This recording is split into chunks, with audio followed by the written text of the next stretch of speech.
Carbon Aviva Keyan. Keyan, how's it going? It's going pretty good. You're dressed like Morpheus. That's always a good day when you're Been a busy dressed. week, Keyan. Has it Yeah, what you been up to? For Morpheus? I haven't really been up to a whole lot. Yeah, really not much of anything. Mostly fixing bugs, Oh, really? I would say. Yeah, I upgraded LND over the weekend for Stacker.News, and then it had this kind of critical API that we depend on for doing stuff had a bug in it. And then that was unfortunate. So I had to create a workaround and we'll discover the bug, find the bug, we'll help LND devs find the bug. I think Ziggy 1984 did great responsiveness to that bug. And then once he discovered the bug, I realized I couldn't use that API anymore, and then had to do it on my own. And then that has a bunch of its own issues. Anyway, that was most of my week is dealing with that kind of stuff while doing normal things. But sponsor. Oh, do you? Red Bull. Red Bull. Oh. Look at your face. You're like, whoa, where'd that come from? That'd be pretty cool. I think we can get them. We'll see. I think I saw an AI generated thread from about the Red Bull guy, and he seems to have an interesting story. I think he rose through Austin when they do the F1 stuff. It can happen. He rose through? He rose through. He comes through Austin. Oh, he rolls. I thought you said he rose. I thought he was on. Like when you roll up, Keyan, remember that? You remember the 90s when they say roll up? Roll up on me, bro. Roll up on me. No, it wasn't really cool. I didn't know. No one said that to me, that they're gonna roll on me. But maybe someday soon someone will say that to me. Yeah. We got a pretty good show today, I think. I don't think we can tell ahead of time. I think we do. There's a lot of stories today. Let me publish this, but there's a lot of stories today, but it's just so much going on, dude. We didn't even cover everything. Like there's just so much news to sort through this week. So there's that. But yeah, it was hard picking like our own top stories this week for sure. Yeah. So much interesting stuff going on. If you've never seen this crazy show before, check it out. It's on YouTube. And yeah, we're live now. We go live every Friday at 4 p.m.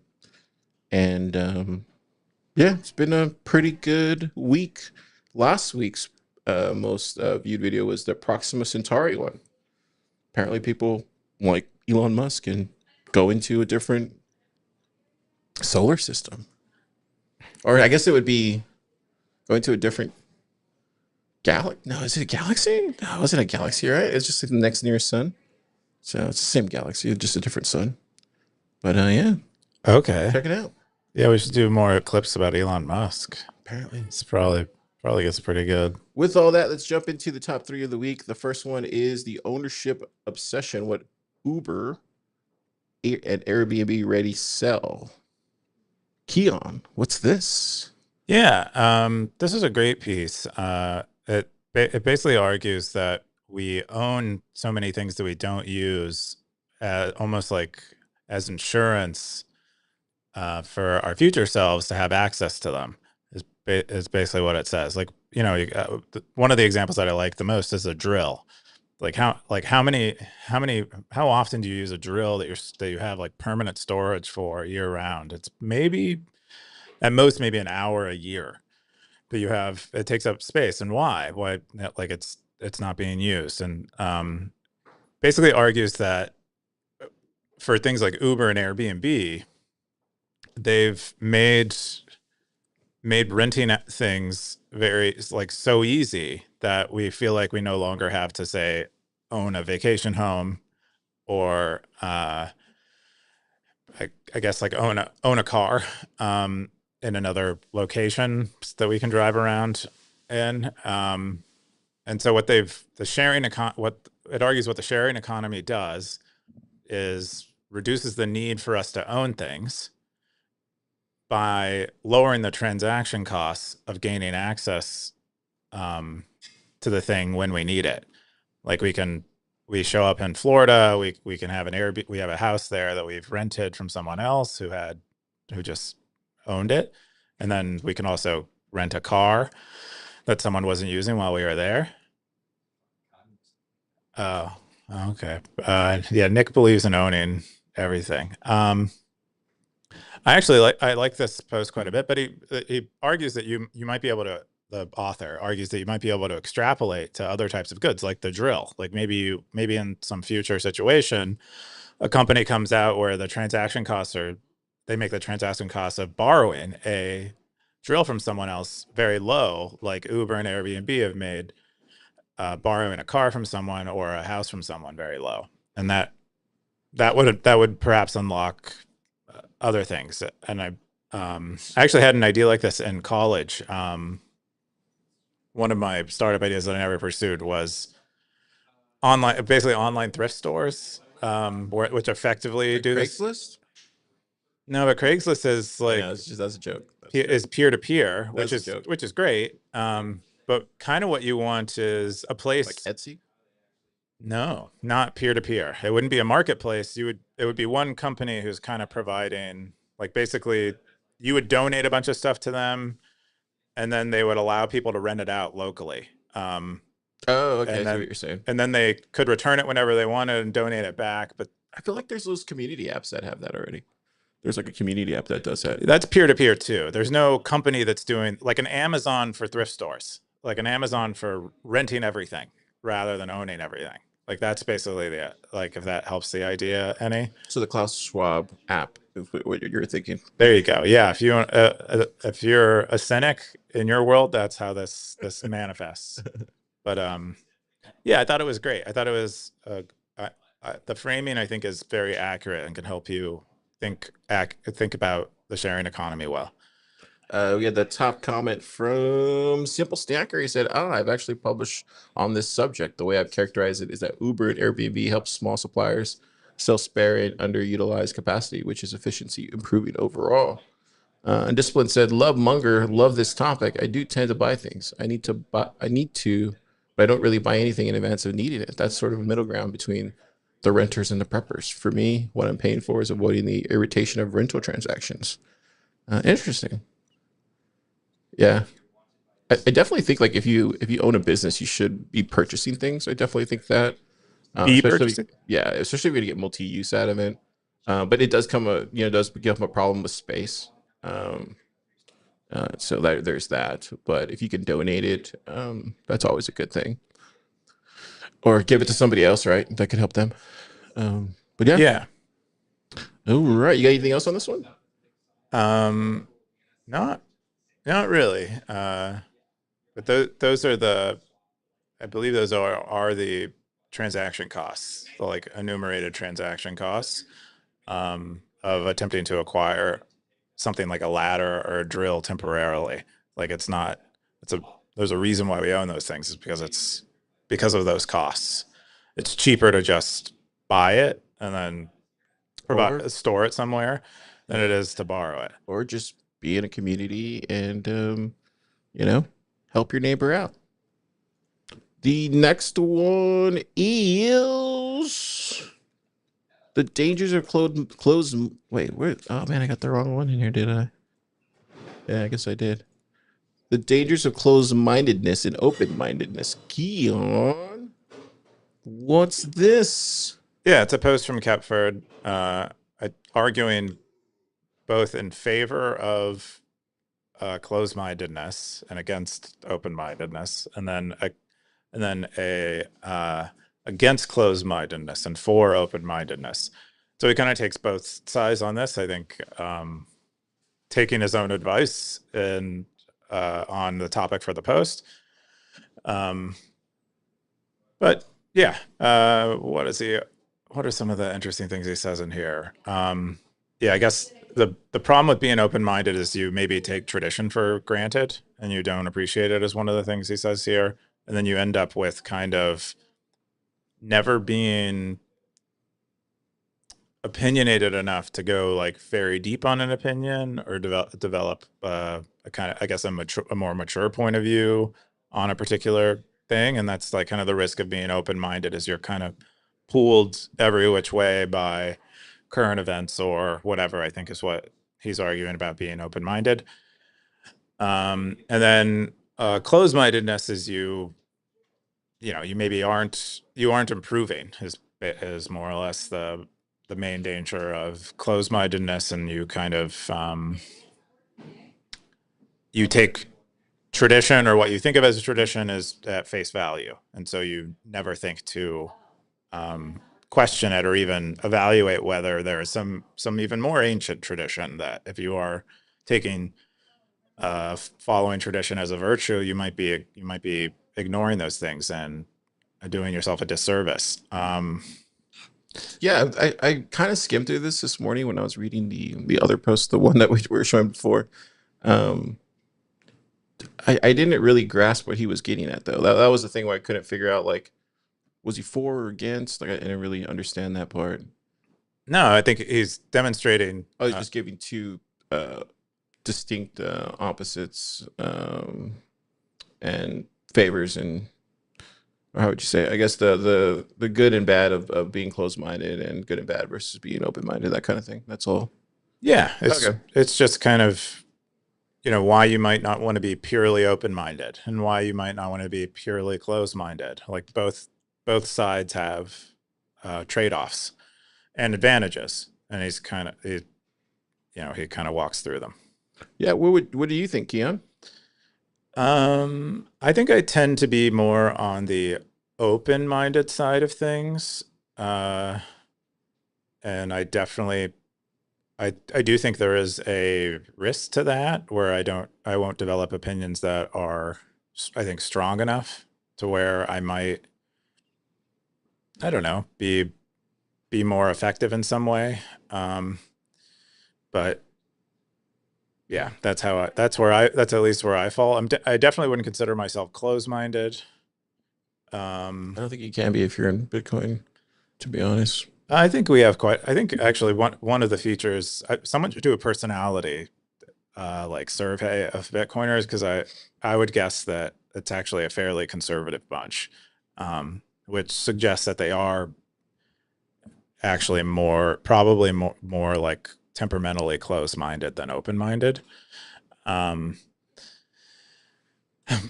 I mean, it's not that they're purely closed-minded. It's just that there's like I would guess a statistically significant bias would show up towards. I think that's just kind of what you said right there is more just like a thing people say in Bitcoin. I believe personally. Okay. You see that a lot. Well, I certainly just said it. So. Yeah, I know. That's why I say you see it a lot. You hear it a lot. Yeah. Where's the top comment was from Darthcoin. He said, "I appreciate your kindness, but you're too kind sometimes." What was that in response to? I guess his response to the post. Yeah, it was interesting. Direct response to the post that Kepford made. Then we had Space Hauler says it pays to keep an open mind, but not so open when your brains fall out. Carl Sagan. He was a funny guy. Yeah, I don't know. For me, it's kind of like I look at it like 3-4 different ways. It's kind of tough, right? Obviously, you want to always be open to things, and we talk about it a lot. Like you want to. What's the thing that you always say? It's like the four. It's like 4 letters or something. Remember we were talking about it? Like we talked about it multiple times. When you're communicating, yeah, LEAP. I like the acronym LEAP. Yeah. What does that stand for? Listen, empathize, agree, partner. Those are kind of what you want to do if you are hearing somebody out, right? You want to be charitable with hearing people's topics, right, or whatever it is. Yeah, I think it's a position of you. Not you're not being sort of like. You want to reason with intellect, basically. Like you want to get to like a base objective reality or objective truth of what it is that you're actually trying to get to. So just in any sort of topic, but there's always kind of like a wait and see. They don't call it that, but it's more like a wait until there's more information available type of thing. So I see it that way too. And then the third way I definitely see it is just kind of how you were raised, right? Like you tend to take on some of the same biases that your family or generationally that you have growing up. So it's kind of one of those things too, depending on how close you are to your family. Or I would guess it's actually more genetic than it is environmental. Like I would guess it has your open-mindedness versus your closed-mindedness is probably has less to do with your upbringing and how you were raised than just like the design of you. Mm-hmm. But Yeah, that's kind of how I see it, those three ways. But in reality, like, how do you always perform? It's tough, dude. Right? For me, I like when you catch me on a bad day, I'm gonna be closed minded. Catch me on a good day, I'll be open minded. Just kind of depends. You strive for like what you're talking about, but it's tough. It's definitely tough. There was one good comment I saw on this earlier. Yeah, I guess it was. Yeah, this one right here. I think it was Simple Stacker says, I think this is an important topic. Many people today instinctively think closed mind bad, open mind good. It's good to point them to the risks of open mindedness and the virtues of closed mindedness as well. Yeah. I think it's good. Good post. Keford on a roll. Where's the other one? Let me go back one more.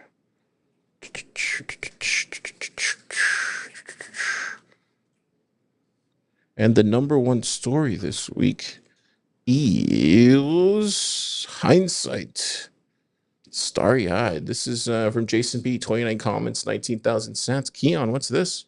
yeah, Jason B does a recap on his trip to South Africa. I think we over the past few months we've covered a few posts by Jason B that he wrote from South Africa, where he went there to help out Bitcoin Akasi.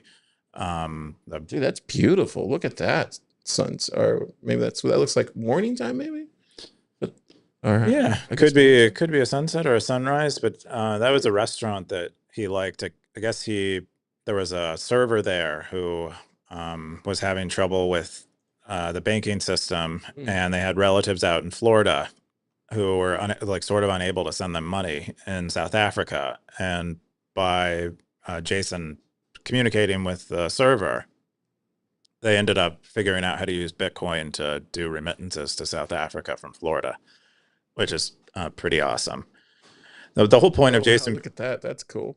Yeah, the whole point of Jason B going to South Africa was that he wanted to expose his family, his children to, a different environment, and just see how they would get along. And he calls that a success. But he says his other mission, which is where he was hoping to go to South Africa and orange pill, and like help people who like this huge solar boom in South Africa offset their costs with mining. He said he didn't get much of a chance to do that because he didn't end up being able to source enough miners. I think he said he only really got one miner, and it was an S9 that Brains donated to him, and he said it didn't arrive until like right before he left, which was pretty sad.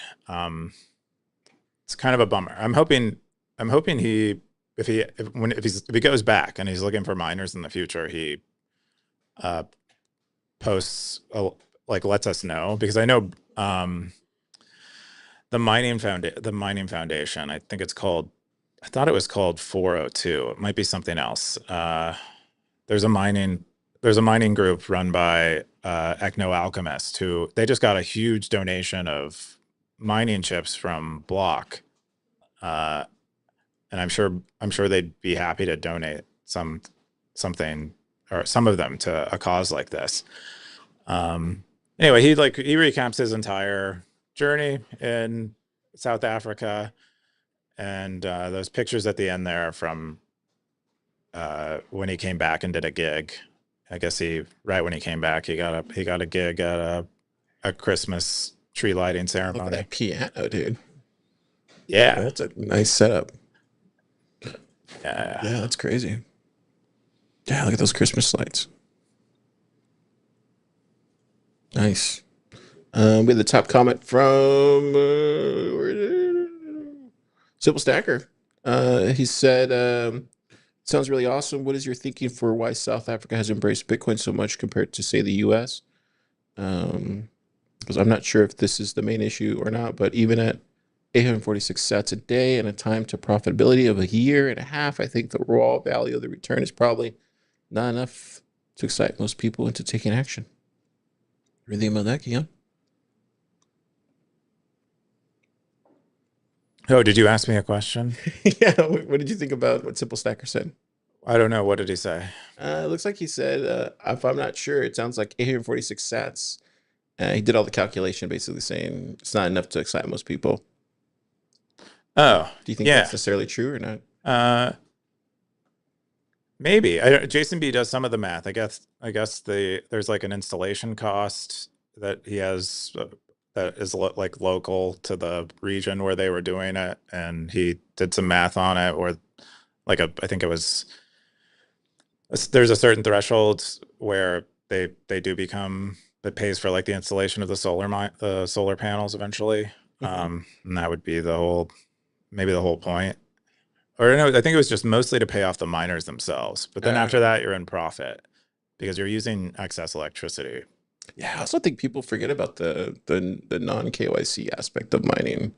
That's always, especially, and then if it's just like energy that's not taking anything from the grid, right? Is this one just all insular as far as like where it's at? Yeah, this is just about solar, like a lot, Yeah. because they had rolling blackouts and brownouts in South Africa over the last, I don't know, years or whatever. And also a lot of people ended up having to install solar panels for themselves to be able to have electricity, like throughout continuously. And so it's a nice setup. It'd be nice, yeah. If you could figure out a way to offset the cost of installation, then you could like lower the floor on the entry for more people in South Africa. Yeah, I was talking to a Bitcoiner this week, and they were talking about like geothermal in Colorado or something, and yeah, this sounds epic. And they were talking about how like you can have acres of land really inexpensively, all off grid mining and stuff. And I was like, damn. Yeah, if you could set up your own geothermal, that'd be pretty cool. But I think the depth of most viable geothermal mines, I don't know what they call them. It sounded cool when he was telling me about it. I don't know how. Depending on the region, yeah. Sometimes geothermal is. I don't know anything about mining like that. It's close to the surface area. Oh, that's awesome. That's all the top 3 stories of the week here on Stacker.News Live. We're gonna jump into where is it at? We're gonna jump into Wumbo's picks. Wumbo's picks this week. Wumbo's picked has Proton Gone Too Far. This is from Siggy47. 38 comments, 941 sets. Keyan, what's this? Yeah, so I guess Proton released a spreadsheets application. Seems like they've been just one after the other kind of releasing Office Suite type applications. In this case, they released a spreadsheet thing. And so Wumbo asked, like Google Sheets, basically, like Google Sheets, but for Proton. Interesting. Siggy seems concerned that Proton might be getting over their skis and like overextending themselves, and maybe won't be able, like it'll degrade their other product offerings by having this new product offerings. Let's look at that. So they got Proton Mail. I'm a subscriber. I'm a big user of Proton. Okay. Have you used Sheets yet? No, I saw the announcement. You could talk over here. My thought is Sheets really what breaks the camel's back? Because they have Bitcoin wallet. They've got like Drive. They've got Password. They've got a new private AI. They have a private AI now? Yeah, I mean, it's becoming like a full alternative Google suite. But for me, Sheets is like a pretty boring feature. Yeah, Lumo. It's really cool because I haven't looked into the back end. Maybe it's like, trust me, bro, privacy, but they claim it's private and it has a web search tool, which is really a powerful thing to have, like a private AI with a web search tool. That's cool. But yeah, I mean, I'm a big fan of Proton. I want to keep going. Yeah, it sounds, I didn't know they had an AI thing. Oh yeah, they do have it's sort of like open secret, like. Oh wow. Or Maple AI, like. Yeah, is my understanding. But yeah, so Wumbo asks, as developers and entrepreneurs, how do you keep from expanding your product line too far? That's a great question. think I had an answer. I think you just need to ask yourself what your product does over and over again. And if the answer is if the answer is 20 things not very well, then you're probably doing something wrong. You probably should have one answer. Like one answer that's quite strong and good would be, so that's, I think I would guess what Proton is doing is, if they were to ask themselves that question, how they would answer is say, we're building Google's tooling, Google's like services, but private. Like I think that's what they would say. And the scope of that is pretty large, but it's at least like fairly succinct. And you can, that kind of shows up in everything that they end up offering. But it isn't an intimidating level of scope, because Google is a huge, massive company with, lots and lots of money. Car, do you have an answer to this question? What was the question again? How do you keep from expanding your product line too far to the point where it buckles under its own weight? I think Proton is doing what it's supposed to be doing, like competing with the alternative to Google. Like they're the complete opposite of Google. That's the direction they're going in. And I think everything that you'll see, this is just my opinion. I don't know anything, but I would imagine that everything that Google has, Proton will have, because it's trying to make a direct competitor to it, just on the opposite side of that with privacy and encryption and all that kind of stuff. So I think you're going to see everything, even video, social at some point, I would imagine. But who knows? But I think, did you see Optimism had a really good response. He said, yes, you can. If you can afford it, you have a product team for each product areas for each group, and verticals for each security frameworks and auditing and the like. He said, I've successfully worked with 30 plus concurrent product teams. Wow. I didn't know that about Optimism. He goes, it can definitely be done. But he says that sounds like you're going to have a lot of delegated leadership. Austin, you kind of work with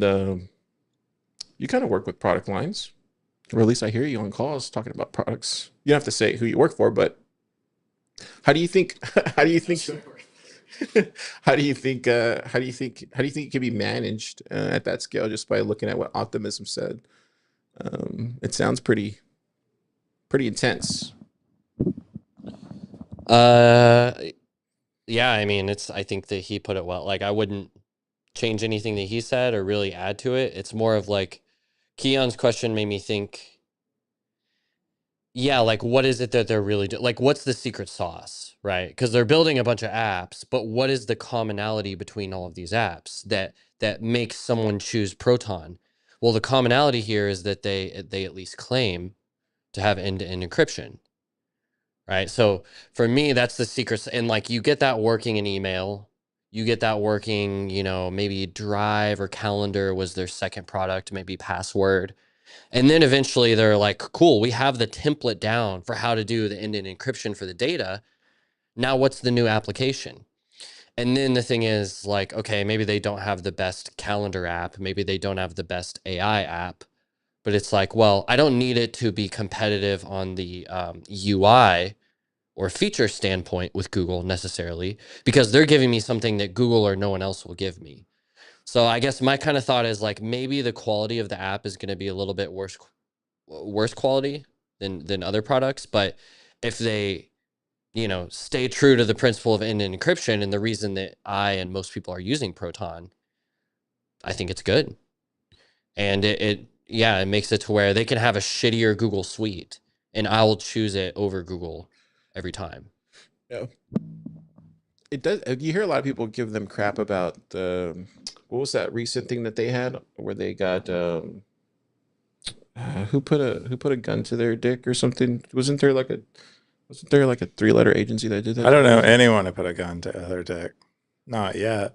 I'd like to meet them someday. Yeah, this one right here. That was this one. So it's important to bring this up. Proton Mail discloses user data lending to arrest in Spain. So there's that, right? But that was like a year ago, or more than a year ago. That was probably after or before they were NGO, I think, if I remember correctly. They're an NGO? Now they are, yeah. Now they are. You mean they're a nonprofit? Nonprofit, yeah. Okay. which are kind of different things, right? No, non-governmental organization. No, same thing in my book. But Church let's and non-governmental organization. let's get back to this real quick so we can. But do you think this is Question. do you think this is a thing? Oh Do you no, think it's definitely a thing. It's like you leak all kind of metadata to them, and you have to still be super vigilant. I would guess that to a large extent, a lot of Proton Mail's privacy stuff is more of a LARP than most people using it would like to believe. I would guess that they are more private than Google, and they don't have the incentives that Google does to really mine all your data. But I think most of your email, unless you are explicitly encrypting them, are like stored in plain text on their server. So it's my understanding. Yeah, so this was almost a year and a half ago, more than a year and a half ago. So it's worth bringing up because it is something that stackers should definitely look into. Yeah, Yeah, and encryption won't help you from getting doxxed Yeah. if you leak metadata, right? This is why, like, you can have private DMs with me on Noster, but everyone will know that we're DMing. So that's the same thing here. Maybe all your emails, maybe all your docs are encrypted, like they literally can't see it, but they have this whole audit trail. And if it's attached to a phone number, if it's attached to other metadata, they get, basically cease and desist or whatever it's called in Sweden. The feds come and knock on their door and they have to give up what they have. Now, hopefully, most of that data is encrypted, but yeah. I think yeah. Optimism says it right here because I think the safe sign-up process is, or he says, do not use their VPN service or real IP at any time. Also, not during sign-up. And he said, open for a free account. Do not give them a fallback email. So it sounds like it's a process. Pay through Bitcoin, use atomic or use a submarine swap. It sounds like. So it sounds like, and they talk about it in the comments, but definitely worth a post. Definitely. Oh, I think he asked another question. Do you think Proton Sheets will be a successful project? I think it will be a successful project in the sense that they are. If anyone is trying to find an alternative to Google or the Microsoft Office suite, but cares more about privacy maybe than like product maturity, I think they'll be more likely to switch to Proton now because Proton meets more of the needs than they did before. Yeah. So I just see them eventually just, being as big as Google at some point. And then just having the alternative of it, right? But there's still aspects of like what Austin talked about. You don't want to leak your data. You still got to be vigilant. Good post, Wumble. That was Wumble's picks. Wumble's picks. And we're gonna jump into. Let's go with yours first, Goob. okay. This one is a bunch of alarming poop. This is from Elvis Mercury. 54 comments, 2,850 sats. Keyan, what's this? Yeah. So Derek Thomas rattles off a bunch of things that I guess are going on in the world that seem kind of bad. Things like young people's attention levels are declining and their like impulse control declining, and it's linked to how everything is a video now and no one's really reading, and things like that. Some of the other things are like gambling levels are very high, home ownership is low. The like toxicity of news sources, it's like trend. It's to be doing that like historical analysis. It's just gotten more and more like fear driven than ever before. Let's see what is then it ties in, of course, like the big AI boom and forecasts about what that might do to the job market and how it's like distorting energy markets. Maybe I would guess it is, at least temporarily.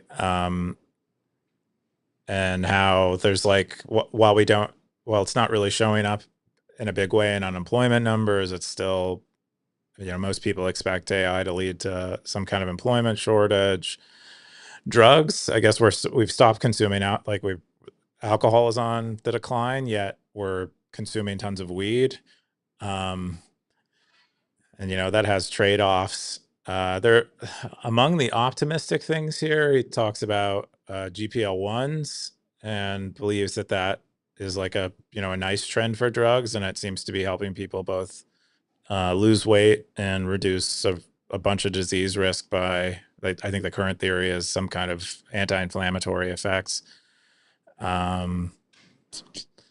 Gosh, yeah, such a doomer post. It is. Well, that's the weird thing is like it's kind of doomer and it is kind of alarming, but he ends it by being, I think optimistic. He basically says, "Oh yeah, where is he? Yeah, the optimistic part." Yeah, says we are he ends by saying we're ruled by this bias towards the negative. Like we pay a lot of attention to the negative, and here are some things that are good. Is like 50 years ago, I think it's something like half of the United States didn't have heating and cooling, like electronic heating and cooling. I think, and then part of the graph up there is that he showed that a lot of quite a few places in the United States didn't even have indoor plumbing. So that's obviously a good trend. And then the quote he ends with is, and then like the impact of art maybe to kind of skew us back towards positivity and maybe open us back up. The quote specifically he shared is from I think it was a cancer surgeon who was at a I think he was watching a play. Yeah, he was watching a play where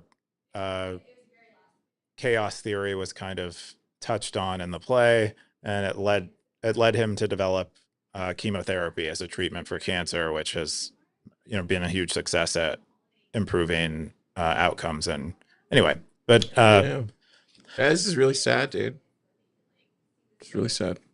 Oh, I don't take it that way. I don't see anything of this stuff. Like, to be honest, I hate to be that guy, but like all this stuff, I don't see any of this stuff. We were at Round Rock Bitcoiners yesterday, and the vibes were high, man.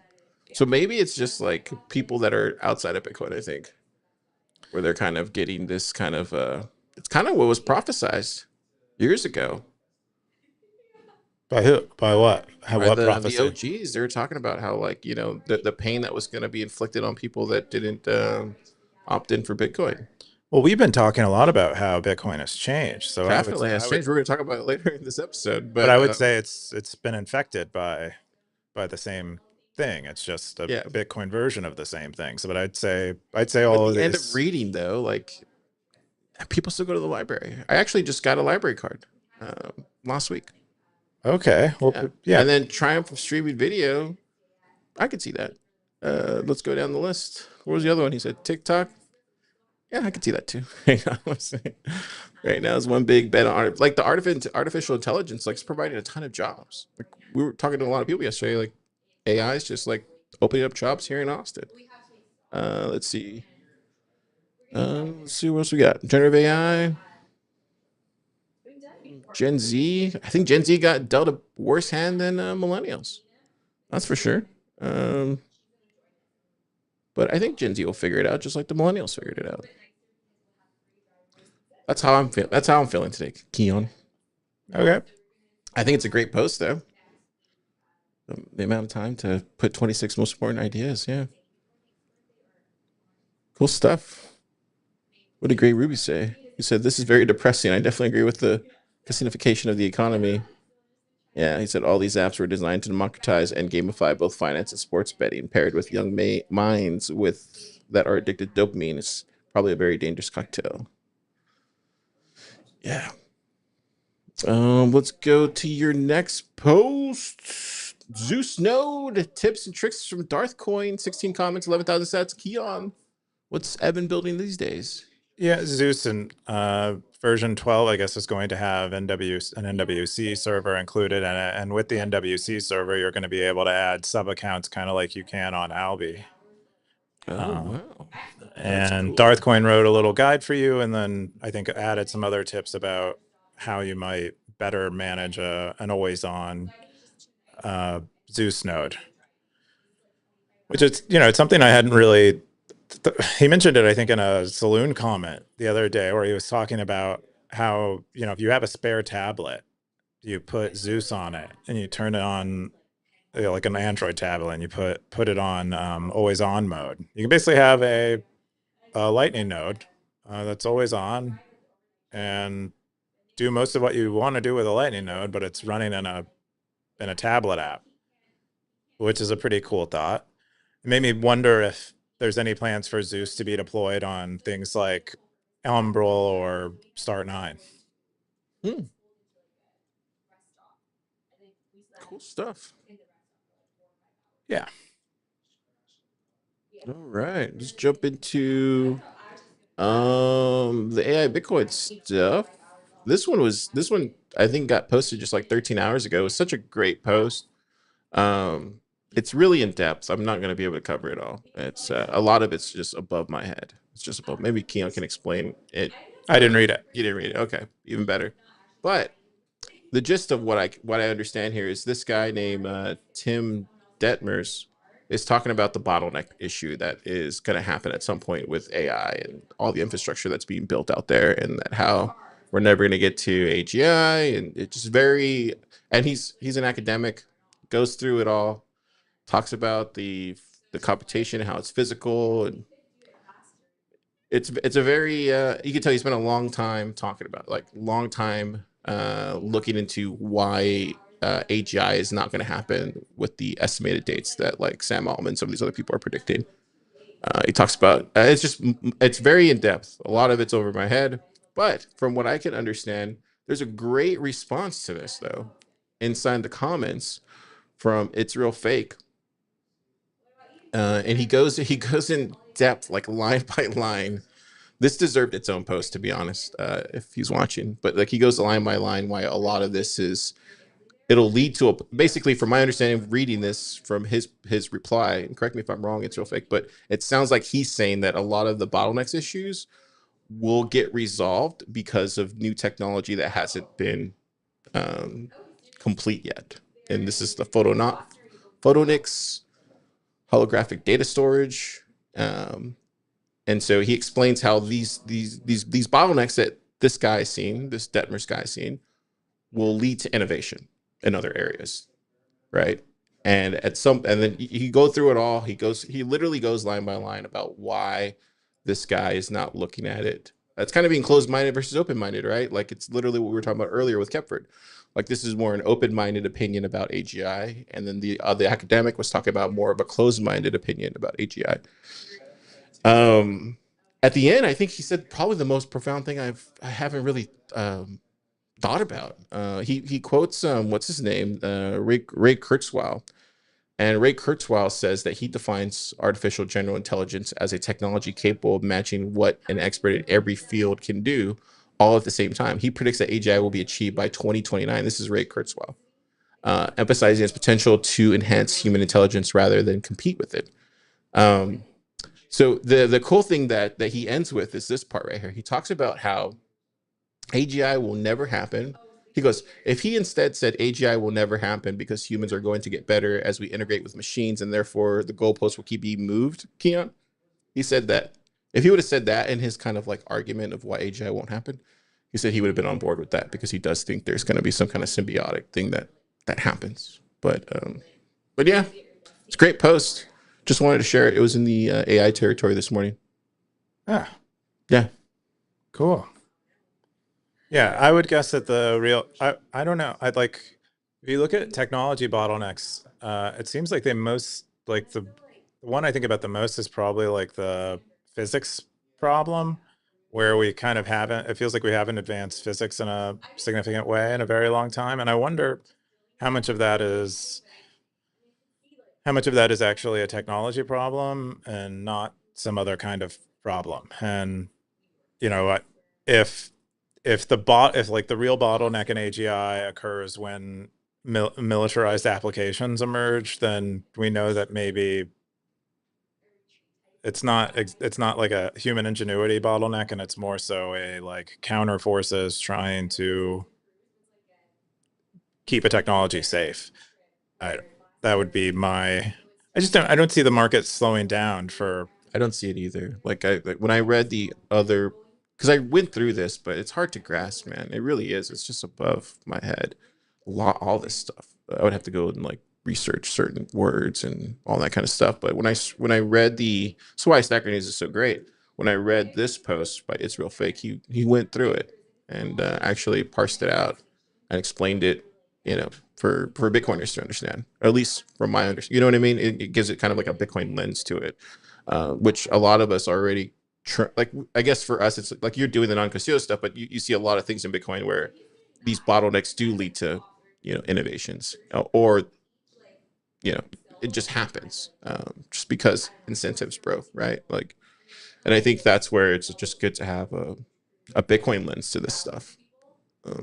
Anyways, but really great post to wake up to, good comments, all that kind of stuff. So I wanted to share that. And then the other one was this. I don't know if you saw this, but the over 10,000 Docker Hub images found leaking credentials with auth keys. I remember a lot of people use Docker, like when I had a fiat job. Like, I know they still do. Oh, they still do? Yeah, it's the most popular way to define an environment that you want to reproduce. So yeah, it looks like more than 10,000 Docker Hub container images expose data that should be protected, including live credentials to production systems, databases, and LLM model keys. Talks about it's really easy to accidentally check in into your source, your version control, accidentally check in credentials. You have to be pretty vigilant. You have to have you want to have like a system in place, but that requires like a little bit of planning. You use Docker or no? We use it for our developer environment, but we don't host anything on Docker Hub. It's just all in our repo. But but this is like equivalent to like you have your environment files open sourced.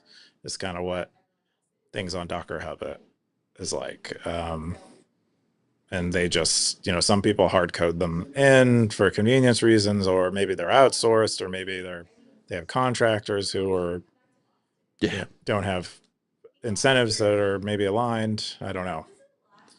Yeah, it's a crazy story. Just wanted to share that. And then the other stuff was I wanted to jump into my post this week. And this is about the whole SPAC stuff that's going on. We were talking about this earlier about how like we're gonna get into it. But I talk about it here, but I really do think that, at least from my perspective, I always thought that Bitcoin was going to lead to like this restoration, right? Like it was going to lead to us rebuilding what our past generations have eroded with the fiat currency. And a lot of what I see now with the SPAC stuff that's happening is it just feels virtueless. Like it just feels like it's just not it's just, for me spiritually, it's just incompatible with Bitcoin, because it has no virtue. It's all shortcuts. And it's so sad too. Like somebody actually made a website. I don't know if you saw this. Oh, where is it at? Let me go back. Somebody actually made a website for these SPACs. Where is it at? Yeah, oneclicktreasury.com. Let's see if I can find it. So this got posted this week on Stacker.News. One-click BTC Treasury, launch a Bitcoin treasury company in minutes. Obviously, this is a joke, but this is kind of where we're at, man. Like, it's shitcoins 2.0. Like, look at this: company name, ticker symbol, jurisdiction, all this stuff. Then you go through it, and then it talks about the pricing. This is how much it's going to cost you. This is what you need to do it. Like, so somebody literally took the playbook and vibe coded a website to it. It's pretty hilarious.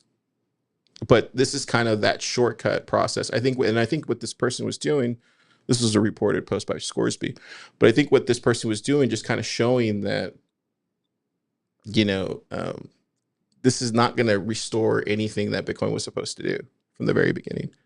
I just want to share light to it, because we've just been seeing a ton of SPACs. We don't have to get into any names or anything like that, but it's just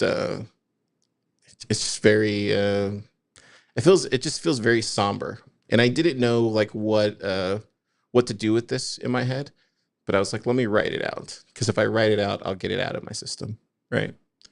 So I think that, and then the other thing that was kind of really spooky, and I'll share this right here, but a lot of this is from the general theory of reflexivity, and I'll leave that for people to look into. But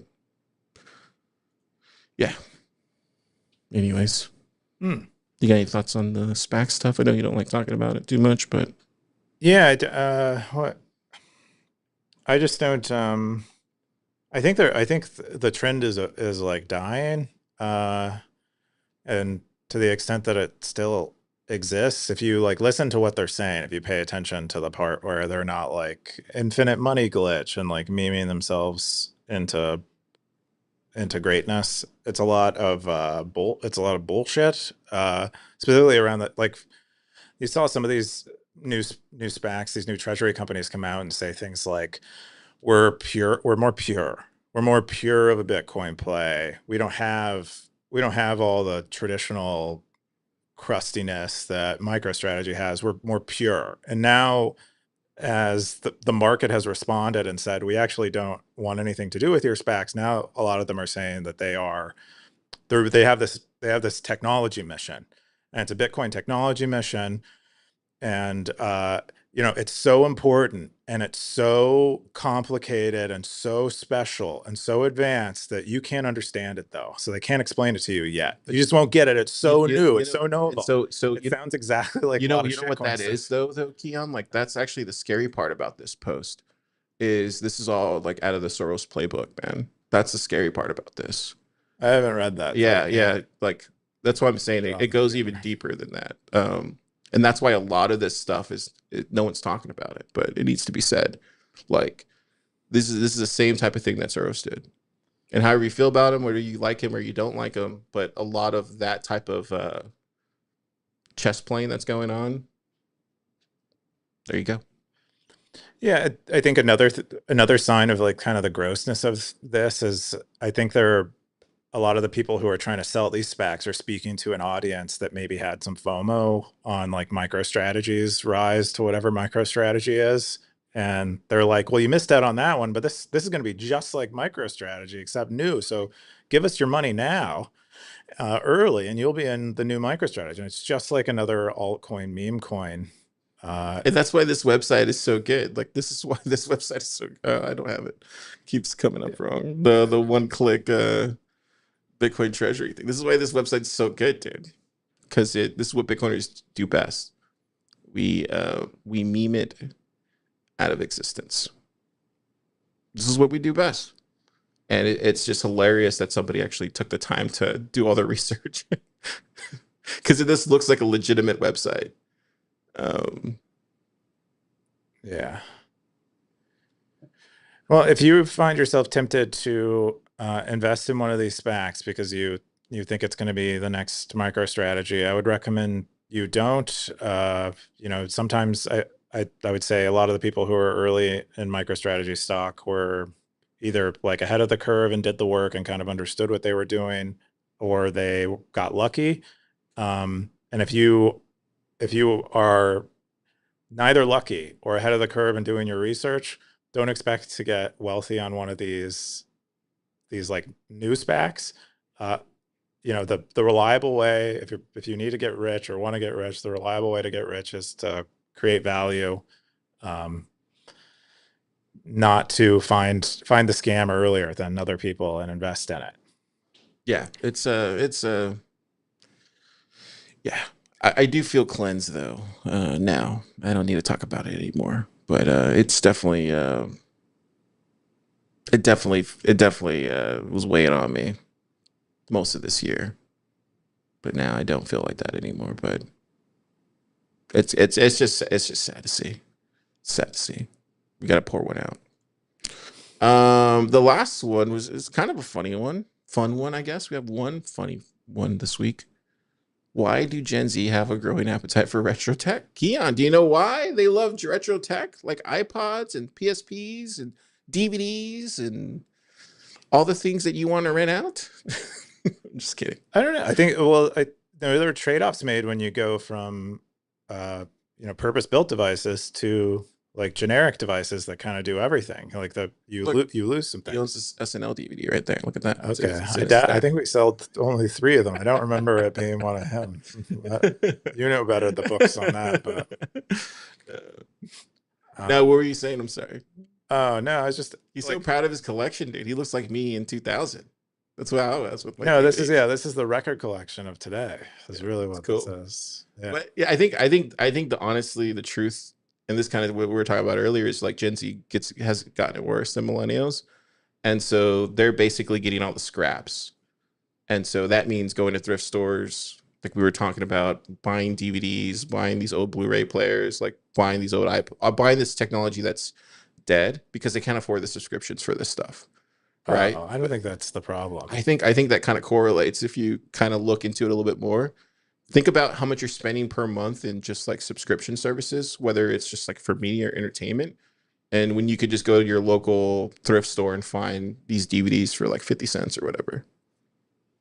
He even says it here. He goes, the main selling point for me is the cases, he says. There's something about really clean cases. He goes, streaming services like Netflix and Disney dominate the market, but Decline says he values ownership. It's nice to have something you own instead of paying for subscriptions all the time. If I lost access to streaming tomorrow, I'd still have my favorite movies ready to watch. That's what he says. It makes sense. Well, yeah, this is also like arguing the other way from the first post that we discussed in this podcast about ownership versus renting. Like Netflix and a lot of these streaming services lower the transaction costs of temporarily getting access to media such that you don't feel the need to own it anymore. But you lose things when you don't own them. You lose the forever access that you get when you own something. And so there are just these trade-offs, and I think some people prefer either the physical ownership or in the case of these devices, like I think some of the, what is this? This is like it's a PSP. A PSP. I love my PSP. Yeah, they want something that is kind of, purpose built and the games, the software is purpose built to be delivered on better games back then too, I bet. I don't know. Nice. Feels like they were better games. Anyways, yeah. The last post we have is actually, I think we touched them all. Yeah, I think that was it. The next one is, let's get into meta. Wumbo, your favorite person in the world, Keyan, launched a new territory or news territory. Oh, right. Yeah. Relaunched the Daily Zap. What do you think about this? I think it's cool. I think it's awesome. I hadn't, there was a post I think that Supratic did about all the archive territories. And I think Wumbo reached out to me saying that he had an error when he was trying to purchase territory. And I was curious. I didn't know which territory he was trying to buy. And I think he was trying to play it safe and not mention it in case someone else swooped in and bought it before him. But I guess it's the news territory. Dude, this is cool. Like I can actually see that like on in the building. It says the Daily Zap. It looks really cool, man. And then also too, this is good because now we can finally get regular news into Stacker.News. Yeah, we had it. I didn't even know a lot of it was being posted, but we had a news territory for a long time by C0K1, I believe is the handle. And they were a good steward. They tried to get the territory going. It's very hard. It's like very hard to run a community. Yeah, it's tough.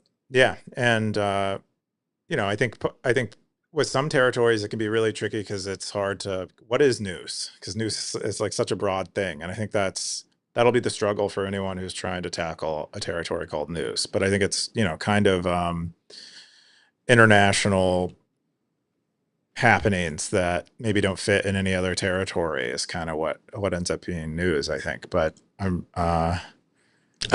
excited to see this because at some point we'll be able to get breakdowns in news too, right? At some point, sub territories, and get the Austin news and all those other news. That'll be cool. That'd be cool once we get there. But yeah, really cool stuff. I'm excited now. Get to know when the government shuts down again. Before they'd get kind of, people would be, if you wanted to look for news, you go in politics and law, depending on the type, and maybe you go. It's just too hard to find. Yeah, it can be kind of tricky. Where do you go? Yeah. So now there's a broader home for that stuff. The next one is RIP 10. This is what makes a good post. Long form content is increasing on SN. This is from Simple Stacker. 9 comments, 3,934 says. Keyan, what's this meta? Yeah, he did some analysis on like how well posts do, and depending on their content, and found that, you know, in general, a lot of the longer form stuff on Stacker.News, or maybe, you know, at least discussion posts that are roughly medium form, or links that have some discussion on them, or discussions that have some links in them, they tend to do better than, you know, just a link post with maybe a title and nothing, no color added to it. Yeah, and so this is just another simple Stacker statistical report on his findings, looking at historical data from Stacker.News. I think he also, he shows that by his high quality metric, which is posts that have these discussion posts with links in them, or discussion posts, they are increasing rather than decreasing, showing that perhaps because they're rewarded more, or zap more, perform better, I also get more engagement. I also think the subscriber thing actually matters too. Like there's some stackers that I'm subscribed to who I'll always zap if it's like a good post. So I definitely think that I don't know if he has that in the thing, or no, if I that don't matters think or not. I definitely think you can grow a subscriber list of a sort for how do you say, like, for your notifications and stuff. He might have subscribed. I anonymized all the data, but I think he should still be able to pull out some numerical analysis of subscription relationships. Yeah, Simple Stacker is always posting good stuff. You know, I might actually subscribe. Oh, I'm already subscribed to him. There you go. There you go. I thought it wasn't. There you go. Yeah, I think just having like really good, at least for me, that's what works with keeping track of all this stuff. It's just being, how do you say, subscribe to people. The next one is, I think that's it. I think that's all we got. Oh no, PlebPoet's zine. She released a new zine this week. It's called, let's see. What is it called? Let me see if I can find it. Oh, See the Forest for the Trees. See the Bitcoin in the zine. Looks like she's featuring BitChill, Billy the Kid's Top Thought, Dan's brief commentary on futures, Elvis Mercury, and Jason B. Let's see if we can get the web version loading again. Maybe, maybe not. Oh, we can. There you go. What do you think about that one, Keyan? I think it's great. I actually hadn't had a chance to peruse this issue yet, so looking forward to it. Yeah, if you want to see it, check it out online or buy the zine. And yeah, you have go to plebpoet.com/zines. Oh, there you go. You can get. We're also selling all of our zines. Oh yeah, right in a Christmas bundle. And if you wanna really inconvenience PlebPoet, you can purchase. You'll have to get them out before Christmas, is what you're saying? Yeah, she'll have to print out like 50 zines. That's awesome. Or mail them out. Awesome. And you get a free Sammy. It's very experimental, like but it should be cool. They're going to be like, and each zine is in its own sleeve. Do they get a free sticker too, or no? You get a what? A free Stacker.News sticker? Oh, we should. I think we talked about doing that. I don't think we've done that, but each issue is its own. For Christmas, you're getting a free Stacker.News sticker. Okay. Well, Car's going to make you a ham for Christmas. That's what he does. I'm just kidding. Talk to PlebPoet. She can sneak you in a Stacker.News sticker. Each issue is in its own plastic sleeve, and then that's going to be bound together with rings. You guys are doing plastic sleeves now. That's right, dude. They're like comic books. But that's awesome. PlebPoet was trying to figure out how to, like, I don't know, deliver this many zines without just like a big stack of unwieldy paper. You know, I always had an idea for like I guess I shouldn't say it because it'll come true. Okay, it's okay. Let it come true. I always had an idea for Pleb Prime. Just never did it. Pleb Prime? It's like Amazon Prime for plebs. Okay, but how would that work? I got an idea. Anyways, I mean, it's a name. We shared the name. with an idea. I have the name and I have an idea. I didn't buy the domain name though, but it's like it's written somewhere or it's in a note somewhere. I forget. That was like a 22 car idea. Anyways, cool stuff, man. Get it now. Number 37. Yeah, 37. So there'll probably be how many more? 38, 39. Maybe we get to 40.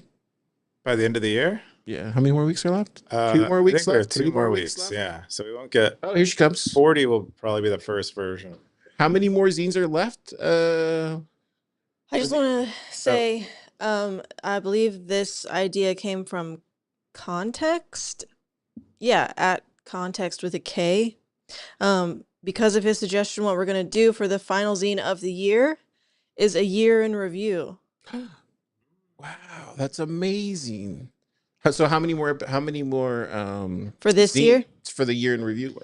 So we got 37 that was today, 38 that was going to be next week, which is going to be 39. So yeah, 39 will be the final one. That's going to be cool. Yeah, 39 isn't a great number. Is it a prime number? It's a prime number. Oh, there you go. That sounds like what a good goes number into 39? What's factors of 39? Oh, it's like 9 and... Yeah, that's for sure. That's the really easy one. Cool stuff. 33. Yeah, can you answer the question? Do you get a free Stacker.News or an SN zine sticker or anything like that? Wait, what? Is there like a sticker you get with during Christmas time? No, I didn't say that. I totally roll back the tape. No, I haven't done any stickers in a while. Okay. I was just curious. Yeah. My machine that cuts the stickers doesn't really we're not really getting along. Oh wow. So pray for us. Yeah. We will. We'll keep you in our Advent calendar. His name's Frank. Oh, well. Pray for Frank. Check it out. All the zines here. Oh, and then also I should mention, you know what else makes a great holiday gift? I got it. It's on my coffee table. Her book. Oh yeah, go to that. Click that button and see. This one. And see. This is a great. So you can browse the book. Wow, did you vibe code that, bro? You can see half the pages. Yeah. And then you can buy it. Somebody's going to take this book and write songs with it. I just know it. I can feel it. But yeah, you should definitely get it. It makes a great holiday gift. There you go. A tiny inkling of things far beyond me. Should be good stuff. All right, cool. Let's jump into Top Cowboys, baby. Top Cowboys. Where is it at? Top Cowboys. Right there. You got your hat? Oh, okay. What's going on with you today? You're out of it. Have you been sleeping? You been getting enough air? I think I'm on carbon dioxide. I'm fine. I'm just, Okay. Are you high on carbon dioxide? High on carb. You could say CO2. whatever you want. It's fine. Yeah. So okay. So we got Cowboys again. I don't. It's the most popular segment in Bitcoin, Keyan. Oh, that's right. We forget to remind everyone. It's the most popular segment. It's really a warning that we need to do. This is really. I don't know why we haven't cut this up. Could be harmful to your health if you. Why Wumbo hasn't clipped this? This is where all the alpha's at in this one segment. No. What? I'm sorry. I think what happens is when you talk over me, I get hypnotized, and I just can't. I think that's part of. I'll stop talking over you. I just want to talk a little shit back. You should. Okay, so I don't think anything. It's good for the views, right? And yeah, the listens. Perhaps, but yeah, maybe people like it. People like the banter back and forth. Yeah, I think. Yeah, I like watching a steamroller work. That's and.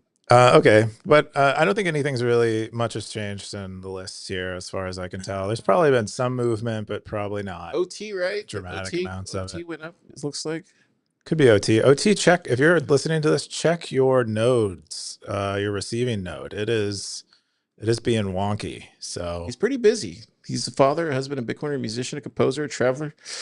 A lard maximalist. Those are a lot. Wow. He's got a lot going on. So Monteca. Love it. Let's keep going. Yeah. What else you got? Coins Reporter, Wumbo, Kepford, PlebPoet, CJ. I'm right there. 40. JB55 came back. He did an AMA this week. He did an AMA. It was a great AMA. Did you click on it? Did you ask him a question? I did ask him a question. I asked him C versus Russ, and he said C. That was. Oh, wow. Yeah. Yeah, let's see. Pretty crazy stuff. Love to see it. Who else do we have? Oscar was here this week. Oh, yeah. Wow. Yeah, Oscar had some more. I think he had news too. Gosh, so much stuff happening. I always remind. Yeah, right here. This one. Found 1.4 got released. Yeah, they just announced it today. It looks like they basically revamped their wallet. Yeah. They're using Strike. Oh, they switched to Strike? I think that's what I read at the bottom earlier when I skimmed it. Yeah, Withdraw Strike is doing great things. We're proud to partner with them. There you go. Cool stuff. Oh, I don't know if they're using Strike. Oh, or they're you might be able to withdraw to Strike, but maybe it might not be a Strike wallet underneath. Oh, okay. Yeah. Cool. Check it out. And who else do we have that was here this week? Thought I saw somebody else. Yeah, Geyser was here this week. Plunda was here. I was talking to Plunda this week on there. And yeah, there's Plunda. And Totally Peter Human Todd. Rider. Bitcoin Pleb Dev. Oh yeah, Bitcoin Pleb Dev had a release this week. I saw that. Where's that one at? Yeah, Froster. Yeah, he released Froster. Did you see this? Oh, yeah. I mean, a lot of these posts just came in. I saw this briefly. But pretty awesome. I still haven't dove into Froster yet, but that should make it a lot easier for me to give it a shot. I'd love to see it. Everybody's shipping before the end of the year. Yeah. Love to see it. You want to deliver. And we got Socks 93. Socks. And that's it. That's all we got. Oh, wait, hang on a second. I think we got one more.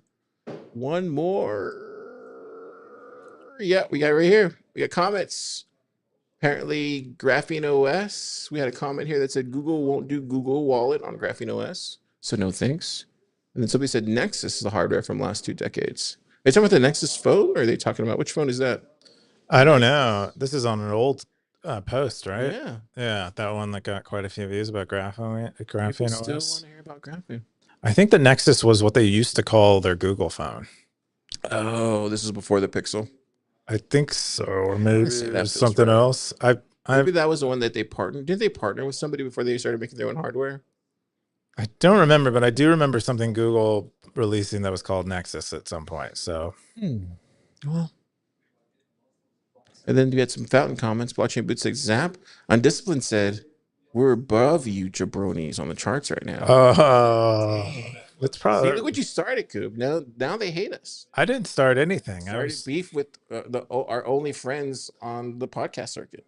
Or one of our. It's true. One Really, of our we should very be. few friends. We should be partnering and promoting each other. You know what I propose? I just thought of this right now. You know what I propose? I think they should do an episode of SNL and we do an episode of Stacker Sports. We could do that. You flip for a week and see what happens. Like we take their format, we do their format, and then they do our format for 1 week. What do you think about that? How do you think that would go? I think it's convoluted and no one would get it. It's like too much of an inside joke, and it's only the only people who get it is us and them, and everyone else to be confused. But we should do something like Lex Friedman and Joe Rogan. Oh, They they kind of partnered up, and did they partner up? I don't know. It seemed like they did for a while, where they were kind of, I don't know, having each other on, or I don't know how that would work. I don't know how partnerships work. I've been on their show. I'm too antisocial to know how partnerships work, but Are you going to go on their show? I don't have anything to say about sports. So it would be they want to talk about lightning wallets. I'm an expert on that right now. Yeah. Anyways, I thought that was a funny comment by Discipline. I know they're just joking. It would be tough to fill in Gray Ruby's shoes. He's pretty, when you listen to their podcast, they're pretty in depth, about sports stuff. I remember I was I did a little bit of what a Super Bowl analysis where, Oh yeah. and then he just like completely schooled me. He was like, no, that is not that is not where that player ranks in the league or whatever. And it's like, it's a good pod. Definitely check it out. Oh, let's see here. What else we got? I think that's it. Oh, wait, you got one comment from Super Stacker. He says, I can't even count the number of times a young, fresh-faced college student has told me they want to make the Airbnb of whether that's surfboards, ski equipment, video games, or whatever. For some reason, those ideas haven't really taken off. I wonder why that is. There you go, Keyan. Oh, can I count the number of times a young, so they want to make, oh. When you were talking about earlier about your early startup idea? I think so. I think the way I didn't know, I imagine it sort of being like a huge Amazon global thing. I think what you want to do is you want to probably start out in a college town, have a warehouse, and then just you serve only that local town, and you figure out how to make that work. And I'm not saying I have all the answers how to make that work, but I think that's where you'd start. Is you have a small college town with a population of maybe 50,000, where there's like a high need for kind of temporary usage of things too, which I think would overlap well with a college town. And then you just want to build a great website that's really easy to browse and really easy to find things. Are you pitching Simple Stacker right now? No, but this is how I would build it today. If I were to build this, if I were to try to build this as a business, like that's how I think you want to do it. When I did it, I didn't really know too much about how you won't need to start something like that, but that's probably how you do it. I think it probably will happen. It just might. It's too early. Just listening to the Airbnb, what's his name, Brian Chesky, whatever. Just listening to his interviews, like it sounds like when you bring real world and then the two-sided marketplace, and I mean, it's tough, man. Well, that's the thing about thrift, like stuff like this, is you're primarily just you're accepting donations. So, but like it's a one-sided marketplace because you're pretty much fully providing the supply, sort of like Amazon does. It's just so you only have to fulfill the demand, which should be, I think, for a lot of things, pretty easy if you can get the cost low. Anyway, that's my thought about it. Optimus said Tilt Cube has a really great partner because he only needs to drill for 1 hour a year. Well, what does your partner have you doing where you're using a drill more than is she having you like build her like like a separate unit, a separate wing of the house or something? Yeah. I live in a 600 square foot single bedroom. I don't know what you call it. It was like built in the 1930s. It's tiny. There's like not a whole there aren't enough things to drill into to amount to more than a year. So sounds like everybody's coming right now. What are you doing this weekend, Keyan? I think I need to set up my office. I still haven't done it yet. Everything is in like more or less out of boxes, but not arranged. So it'd be nice to get things somewhat organized and livable. So that's probably my big great task this weekend. How about you? What are you? Definitely gonna have a beer right after this show, and then we're gonna go watch a show. We're gonna go to a show tonight. What show? Who are you seeing? I don't know who we're seeing. I think some band. Should be good. Nick has a certain type of music that he likes, right? Yeah, me and him grew up in the same type of music. It's like punk pop, right? It's like 2000s, like Avril Lavigne type. Yeah, it's like all the bands that we used to listen to. Me and Nick used to listen to like Thrice and like Saves the Day, all that stuff. Okay, so a little more rock pop. It's like the 2000s, 2010s. Yeah. Okay, but you're just giving me a year. It's not I like mean, people who follow me on Stacker.News know what kind of music I listen to. I post enough music posts to let people know. But yeah, we're gonna go do that. That should be fun. I'm gonna go drink a beer, and I'll be here tomorrow. What are we doing tomorrow? There's something going on tomorrow. Oh, I guess not. Mine slipped. Anyways.